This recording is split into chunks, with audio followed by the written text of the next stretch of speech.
They could at some point they could get on a heater, and all of a sudden they just wheeled off 8, 9, 10, 11 wins in a row.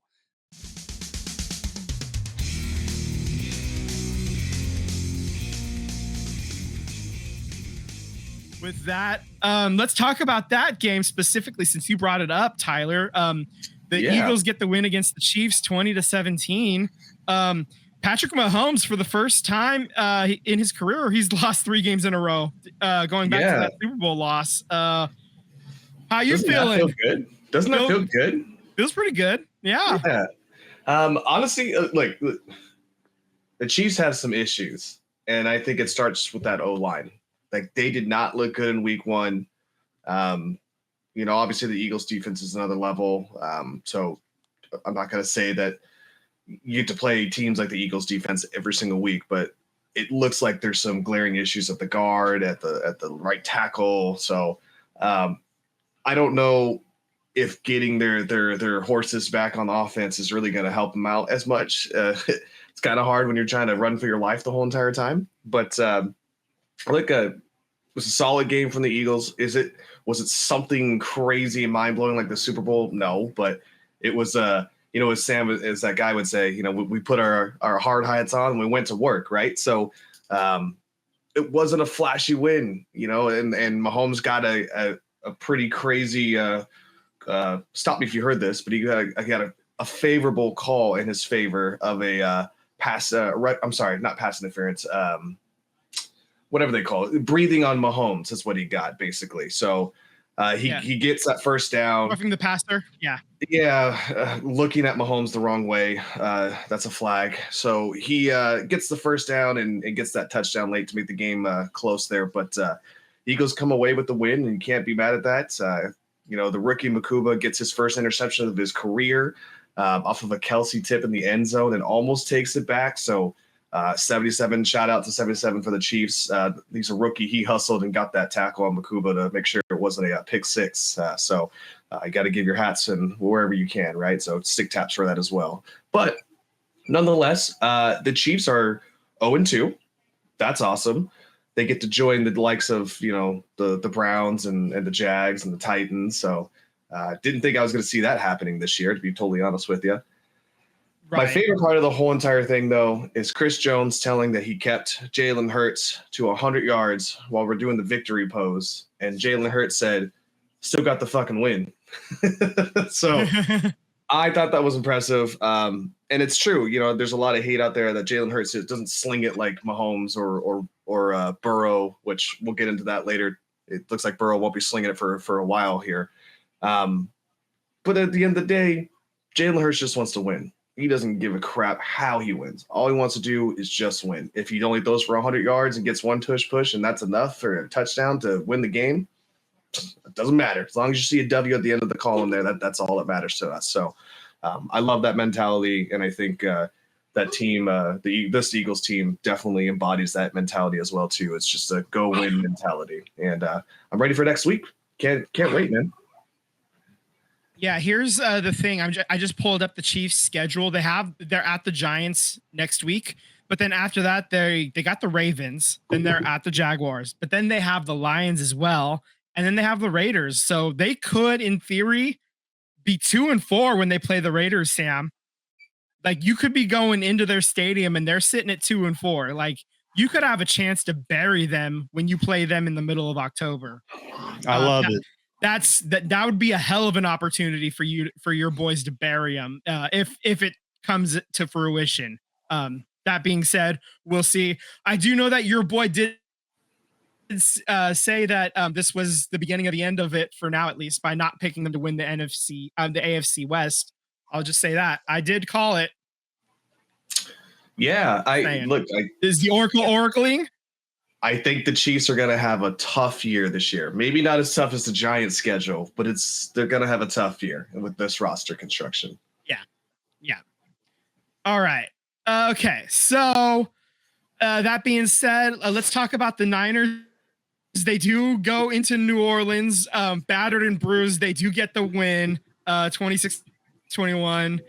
Kyle Juszczyk left the game with a concussion in the first half. The left guard, Ben Barch, left the game in the first quarter and didn't return with an ankle issue. He was already dealing with elbow and knee issues as it was. And then the nickel cornerback Upton Stout also left late in the game as well with an injury. The new kicker, Eddie Pinheiro, he made both of his field goal attempts from 44 and 46 yards out. Both of those went right down the middle, but he also did miss that first PAT. That led me to channel my inner Rob Lowe from Parks and Rec to keep the bad thoughts away. I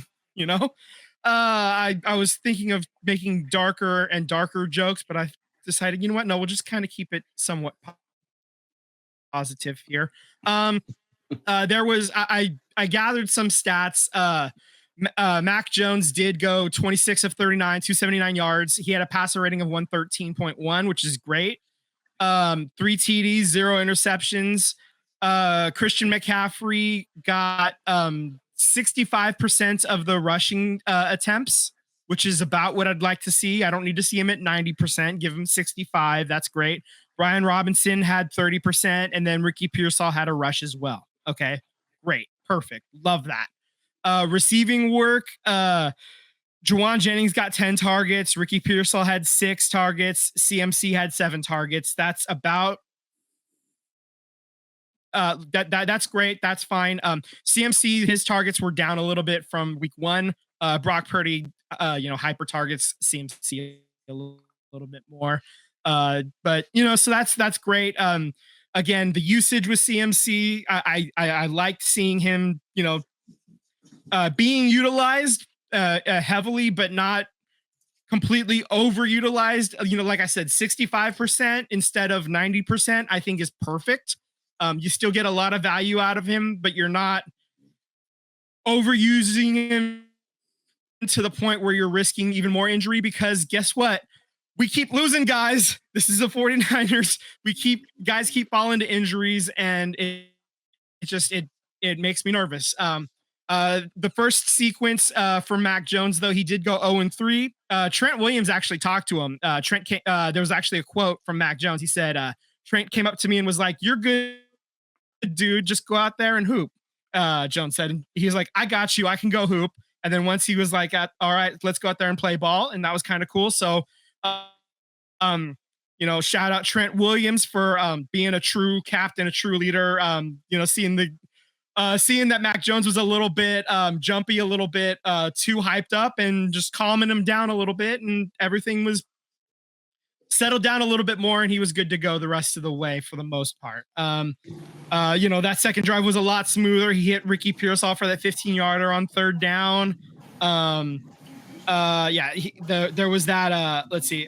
The touchdown pass to Luke Farrell. That was on a 3rd and 1, I think, and it was like a play action pass, right, to Luke Farrell, the now starting tight end. It was the backup tight end, right? That's and then they were like 8 of 15 on third down. The Saints were like 4 of 11 as well. So that's great. They got the job done on third down. Love that. Let's see what else. I did pull up some stats on kickers as well. I have some fun facts about, since kickers are what we were talking about big time. Kickers being drafted early, they have rarely ever paid off. Since the year 2000, only 3 of them have drafted in the first 4 rounds of the draft have played more than 50 games for the team that drafted them. Seabass was one. Seabass was one of them. Can you name the other 2? Gosh, no. I mean, I can't even think of any prolific kickers. Was one of them? No, because he was drafted late too. Who? Say it. The one that was with the Ravens, who's no longer with the Ravens anymore. No, he was late. He was drafted late. Yeah, no. It was Steven Gostkowski was a 4th rounder for the Patriots. He was 204 games for the Patriots, and then kicked another season somewhere else. I don't remember where. And then Nate Kading got 113 games. Wow. So that was, and he was a 3rd rounder. Everybody else is like 40. Mike Nugent was 49 games. Robert Aguayo only got that one season with the Buccaneers. Jake Moody, obviously a third rounder. Bill Gramatica got 2 seasons. Let's see, Chad Ryland, Cade York, Jeff Chandler only got like 8 games. He ended up playing 5 more somewhere else. And yeah, everybody else kind of flames out as an early drafted kicker. Like it's bad out here for an early kicker, especially since the year 2000. Yeah, unless your name is Sebastian Janikowski. So yeah, we got one. Yeah, you got the one. Congratulations. Locked it down. 268 games for Seabass. And then he had 1 season in Seattle, if I remember. Your kickers suck. We got Seabass. You got lucky there, bud. You really did. Stick taps for you. Truly. You know what? I'd actually call Steven Gostkowski a win as well, if I'm being honest. Like, you get 204 games. It was pretty automatic. Like 204 games out of a 4th round kicker. That's pretty good. I mean, I don't know what else, like how much more you could expect, you know, like out of a kicker. That's great. And then just one more note on the head coach hiring class of 2002. Let's see, there was 1, 2, 3, 4, 5, 6, 7, 8, 9. There was 10 of those dudes hired that year. 6 of them have since been fired. The ones that are remaining are Brian Daboll in New York, the Giants. He's been fired. He just doesn't know it yet. Mike McDaniel in Miami. He's also been fired. He just doesn't know it yet. And then you have Todd Bowles and Kevin O'Connell in Tampa and Minnesota. So both of those guys look pretty good. They look pretty solid. I think they're going to stick around for a while there. Yeah. So Brian Daboll, he didn't really. I don't think he was set up to succeed to begin with. Mike McDaniel, it's kind of flamed out on him. What do you mean Brian Daboll wasn't set to succeed? You take away the best player on your team and you're not able to succeed? Yeah, I know, right? It's weird how that worked out. Crazy. Yeah. It's also crazy how good Daniel Jones has been since leaving. I know it's been a really small sample size, but God, he looks so much better than when he was with the Giants. Yeah. Just back to the Jake Moody draft pick. There was like about 10 different offensive linemen taken in the 3rd round after the Niners took Jake Moody, and 5 of those guys are still like playing in the league right now. The starting right guard for Seattle, Anthony Bradford, could have had him. DeJuan Jones, the starting left tackle in Cleveland, could have had him. Right now, well, there's 2 guys on the IR right now and then there's another guy that's a starting center for Houston, Jake Andrews. He's only started 2 games, but so there's a couple of guys that have started games or like could have started games. So like there's other positions that the Niners could have gone instead of kicker. So just kicking away picks. So there's always big what ifs though. I mean, the one more recently I could think of is that the Eagles took Rager when they could have taken Justin Jefferson. So. Yeah. Hindsight, right? 2020, right? Can you imagine if you hated us now? Imagine if we had Justin Jefferson on the squad. Yeah. Makes me want to just like take an angry shit. Anyway, okay. So the Niners are 2-0 though. And this is the 7th time the Niners have opened the season with 2 straight road wins. They went on to the Super Bowl in 4 of the previous 6 occasions. Those occasions, 1989, they won Super Bowl 24. 1992, they lost the NFC Championship to the Dallas Cowboys. Didn't like that. 2012, they lost Super Bowl 47. 2019, they lost Super Bowl 54. That was to the Chiefs. 2021, they lost the NFC Championship to the Rams. And then 2023, they lost Super Bowl 58. So are you telling me you don't want to do this? No, I'm saying that the Niners are going deep. Okay. It's a lot of L's there. They're going to get at least the really confident. No, I'm saying that the Niners are good. That a deep run is coming from the Niners. Okay. That we're so effing back. That's what I'm saying.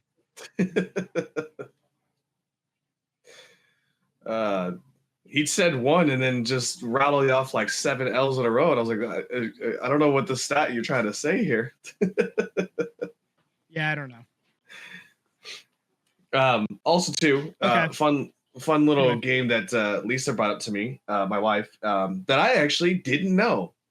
There are 4 current logos in the NFL that have a 5-point star. What 4 teams have 5-point stars in their logo? Cowboys. Easy. Okay. It's Cowboys.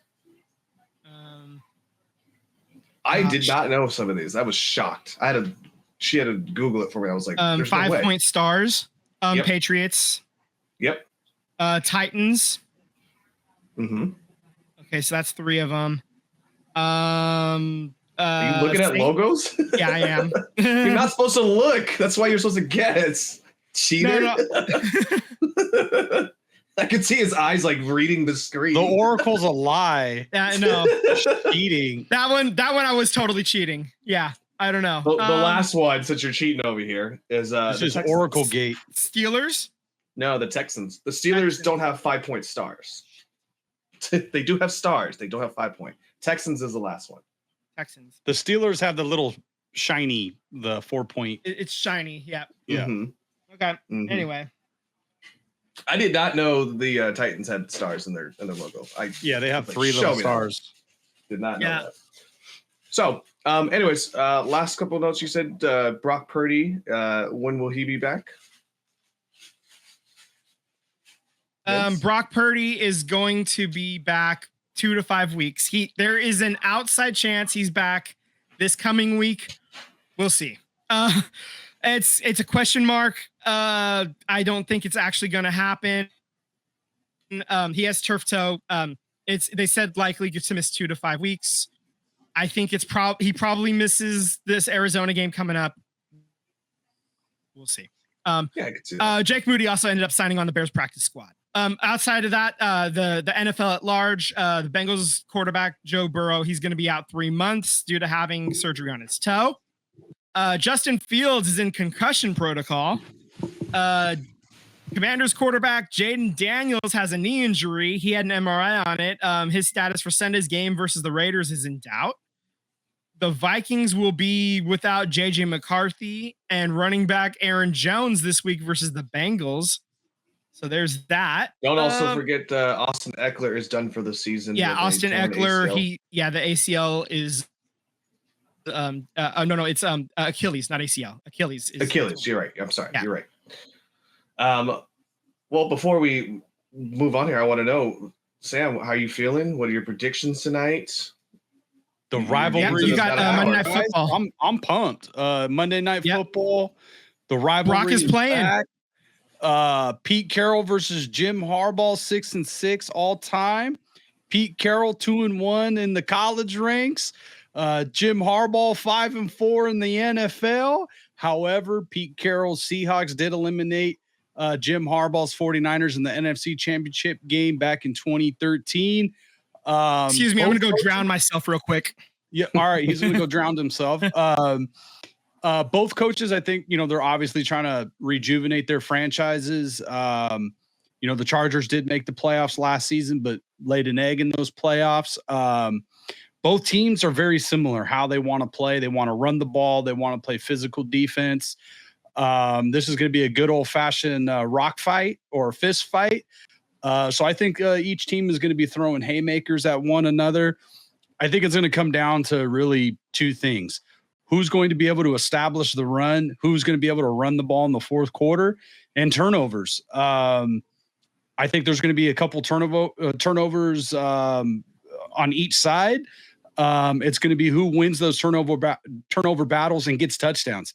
So hopefully, as a Raider fan, I'm hoping that battle goes to the Raiders' way. So I do see the Raiders pulling it out and getting a win and taking sole possession of the AFC West. I think they're going to have a little bit of juice of the home crowd. It's their home opener. The Chiefs lost. The Raiders know that they can finally be in first place. And we know Pete Carroll's going to have this team fired up. And like I said last week, what I was really impressed with the Raiders win last week was the adjustments they made. This is not a coaching staff that is going to come in underprepared. And it was said after the game that, each player is playing with their hair on fire as if they were all Max Crosby. So everybody is giving 100% their all. This coaching staff, I think, is going to put their players in a position to succeed. I do think it's going to be a tight one. I think it's coming down to a game-winning field goal. So I'm thinking something like 24-26, 24-27, something like that, with the Raiders winning with a Daniel Carlson field goal. And we're going to win. We're going to win this game. We're going to be in first place, baby. Let's see here. You asked. You said something that was very interesting to me. I want to know what the spread is here. Oh, they got them at 3. So yeah, you're right there. That's what the spread's at. So Vegas also thinks it's going to be by a field goal. So I do like the comments this week where they had asked Harbaugh, how is it to go against Pete? And Harbaugh's answer was, well, I don't think I'm getting a Christmas card this year from Pete. So, I did see though with it might have been the same interview where Harbaugh was talking about he wished he could have played for Pete Carroll because he thinks they would have had a great relationship or been on a coaching staff when he was an up and coming coach. Mm-hmm. It's just, the way the cookie broke was, they were just on opposite sides. Right. And what's interesting is Jim Harbaugh got his coaching break from the Raiders. He was the quarterback coach. Mm-hmm. And so his first coaching job in the NFL, Al Davis hired him to be the quarterback coach. And then, Harbaugh goes on to San Diego State and Stanford and so on. And now Pete Carroll's a Raider. So it's interesting that they're both Raiders. Obviously one is current. So that I thought that was pretty cool. So every time Jim Harbaugh was a free agent coach, there was always the lines going back to the Raiders, but it just never worked out. Yeah. I also think too, that just given the roster and the climate of what the Raiders were, I just think it wasn't always going to be the right fit. Obviously if the position was open now and I think Harbaugh was free, I think he might consider it, but just the way it goes, just like you say, just the way the cookie crumbles. Right. So, yeah, I think previous eras of the Raiders, they didn't have the quarterback. Mm-hmm. And I think what made the Chargers so interesting for Harbaugh was Justin Herbert. I mean, he has all the tools, Justin Herbert has all the physical tools to be a great quarterback. It just needs to get it done. Yeah. So I think the Chargers have they have a damn good roster and we know Harbaugh's a good coach. I'm not taking anything away from them. This fight is, this game is going to be earned, whoever wins. And I think the AFC West is proving to be, it's going to be a dogfight. These are Hall of Fame coaches. Every team has a Hall of Fame coach and a really good roster. We didn't talk about the Denver Broncos losing that heartbreaker, but they're a really good team. So far, they should have won that game. They really should. Their kicker missed it. And then, there was the penalty in the end, but top to bottom, the AFC West is loaded, even though the Chiefs are 0-2 and they're starting to show signs of senioritis. I think they're just getting old and a lot of miles on these bodies. How many they went to 3 straight Super Bowls. Mm-hmm. We talk about this with the Golden State Warriors. When you go to that many championship games and series, how much more extra miles is on your body and these blows, these hits. So I think the Chiefs are just starting to get old, but I'm not counting them out. They are, Andy Reid will have that team ready to play at some point. They could, at some point they could get on a heater and all of a sudden they just wheeled off 8, 9, 10, 11 wins in a row. And you could get caught up in that. So I still give them their respect. The other teams in the AFC West made the playoffs. The Raiders didn't. That's last season. This is a new season and new head coach, new GM, new quarterback, new offensive coordinator. It's a whole new attitude. So I'm pretty excited. I still got the Raiders though.